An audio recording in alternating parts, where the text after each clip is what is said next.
Welcome to Module 12 of BART's Safety Management System Training Program. This course will focus on BART's Injury and Illness Prevention Program, often referred to as NIIPP. Complying with BART's Injury and Illness Prevention Program integrates into the foundations of safety management systems. IIPP compliance activities would specifically fall into two of the four SMS components, which are Safety Management Policy and Safety Assurance. Historical attitudes and beliefs. Fellow servant rule. The belief that the employer was not liable for an injury to an employee that resulted from the negligence of a fellow employee. Contributory negligence. The attitude that the employer was not liable if the employee was injured due to the employee's own negligence. Assumption of risk. The theory that the employer was not liable because the employee took the job with full knowledge of the risks and hazards involved.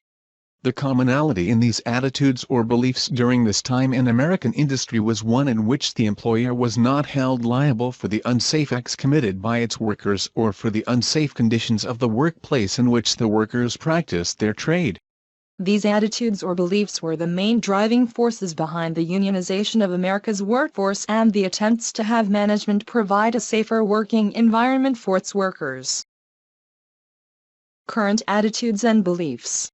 General Duty Clause. Employers have the responsibility to provide a safe and healthful workplace that is free from serious recognized hazards.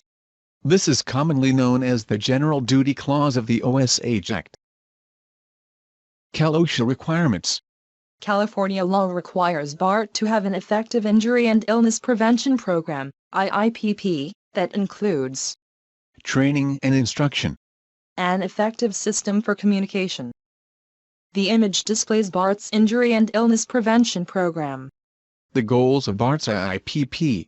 1. Reduce the number of injuries and illnesses. 2.